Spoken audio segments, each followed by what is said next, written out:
कौन अध्यक्षा जी, हमारे कृषि मंत्री जी बैठे हैं, वो जवाब देंगे। बैठिए बैठिए। हाँ तो कृषि मंत्री जी बोल रहे हैं, बैठिए बैठिए प्लीज प्लीज। अब सुनो, ये मुझे दिखाने से क्या होगा? वो जो बोल रहे हैं वो सुनो तो सही। दिन भर कागज दिखाते रहोगे। This is not the way. Yes महोदय, पिछले दिनों यस कृषि मंत्रालय के अनुदान पर जो अनुदान मांग पर चर्चा हो रही थी, अधिकतर माननीय सदस्य मौजूद थे और मैंने अपनी पूरी बातें रखी थी। आज तमिलनाडु या देश के अंदर ये जो प्राकृतिक आपदाएं हैं, अरे सुनोगे भी रंजीत रंजन जी, तमिलनाडु या देश, सुनो शांति से। आप बोलेंगे तो मेरा यस प्लीज। गलत नहीं, एकदम मत करिए। हर कोई बैठे बैठे कमेंट करे, ये अच्छी बात मैंने नहीं है, कहा इधर से हो या इधर से हो। कि तमिलनाडु एवं देश, और मैं समझता हूं कि महाराष्ट्र इसी देश के अंदर का एक हिस्सा है, लेकिन आपने पूरे देश और तमिलनाडु के विषय में जरा प्रमुखता से चर्चा की है। मैं आपको बताना चाहूँगा कि ये जो राज्य आपदा कोष होता है, उसके अंदर राज्यों के पास पैसा होता है, और राज्य आपदा कोष के अंदर जो मोदी सरकार के पहले का जो आवंटन पूरे देश के लिए 5 वर्ष का था, वो 24,000 करोड़ का था। ये सरकार आने के बाद उसको 47,000 करोड़ किया। ये रिकॉर्ड है, ये रिकॉर्ड है। जहाँ तक जो बैठे बैठे बोले उसका जवाब ये सब पर मैं उस दिन बोल चुका हूँ, लेकिन आज आपने 3 विषय उठाया। माननीय मंत्री जी, जो बैठे बैठे बोलेगा उसका उत्तर सदन में नहीं दिया जाएगा। ठीक है सर। इसी तरह से तमिलनाडु को 5 वर्षों में जो राज्य आपदा कोष में दिए गए वो राशि था 1,082 करोड़, ये आवंटन था। और मोदी सरकार आने के बाद 5 वर्षों के लिए उसको बढ़ाकर 3,000 करोड़ किया। और स्वाभाविक है 3,000 करोड़, 1,000 करोड़ था 5 साल का, 3,000 किया।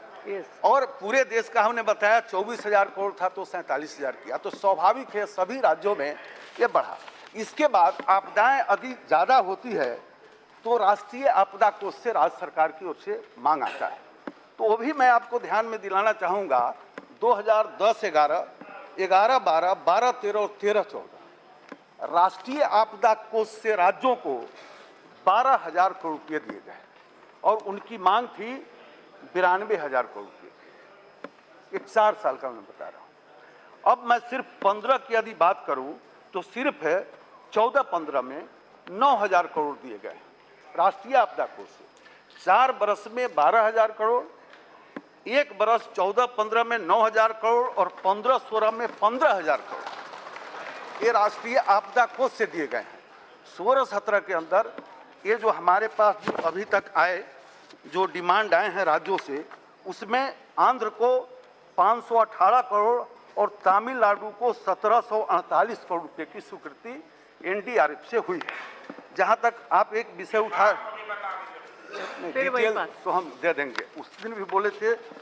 और जहाँ तक मांग के मुताबिक तमिलनाडु की आप बात करते हैं तो आप देखेंगे कि तमिलनाडु ने वर्ष 12-13 में मांग किया था 19,000 करोड़ रुपये का, तो यहाँ से उसको गया था 600 करोड़ और हमने इस बार दिया है 1,700 करोड़। सबसे बड़ी सहायता है। और हम वहाँ के जो किसान धरना पर बैठे हैं, एक बार वहाँ के माननीय मंत्री हमारे राधा कृष्णन जी के साथ मैं मिल चुका हूँ और सम्मानीय उपाध्यक्ष जी के चैम्बर में वहाँ के किसानों के साथ मैं मिल चुका हूँ। जहाँ तक कर्जा माफ़ी का सवाल है, हमारे वित्त मंत्री जी मिले हैं, उमा भारती जी मिले हैं, निर्मला सीतारमण जी मिली हैं। जहाँ तक कर्जा माफ़ी का सवाल है, राजनाथ जी मिले हैं। मतलब ये देखिए, मैं आपको बता रहा हूँ कि भारत सरकार का पूरा सहानुभूति और समर्थन है और हम सहायता भी कर रहे हैं, ये आपको बताने के लिए। जहाँ तक कर्जा माफ़ी का सवाल है, आपके ध्यान में होगा कि पहले जो किसान ऋण लेते थे 9% का ब्याज देते थे। आदरणीय राजनाथ जी कृषि मंत्री थे, उस समय 2% की कमी की गई, राज खजाने से दिया जाने लगा। फिर बाद में 3% और राज खजाने से गया। किसान मात्र 4% ब्याज देते हैं। लेकिन कई राज्य सरकारों ने अपने राज खजाने से, मध्य प्रदेश की सरकार, रुकिए आप सुनिए, उत्तर सुनिए, आपकी सरकार भी है कर्नाटक में, वो सरकार भी देती है, कर्नाटक भी देती है अपने राज खजाने से, मध्य प्रदेश, छत्तीसगढ़, गुजरात और महाराष्ट्र ने भी अब 3% अपने खजाने से देना शुरू किया है। हाँ, मैं बता रहा हूँ, वही 3% अपने राज खजाने से, तो 1% किसान को देना पड़ता है। और आपके भी ध्यान में होगा कि वित्त जो 14वां वित्त आयोग है उसने कितनी राशि बढ़ाई है, इसके भी हमारे पास आंकड़े हैं, पूरे देश के आंकड़े हैं। बैंकों के ऋण की बात करिए, क्योंकि 80% किसान बाकी बैंकों से भी ऋण लेता है। मैं कोई भी किसान चाहे सहकारिता बैंक से ऋण लेता हो, चाहे किसी बैंक से, उसको ये राज्य सहायता 5% भारत सरकार के खजाने से, 4% किसान को लगता था। कई राज्य सरकारों ने अपने राज खजाने से देना शुरू किया है और वित्त आयोग ने जो राशि बढ़ाई है राज्यों को, इसके बाद कई राज्य इस दिशा में आगे बढ़ रहे हैं।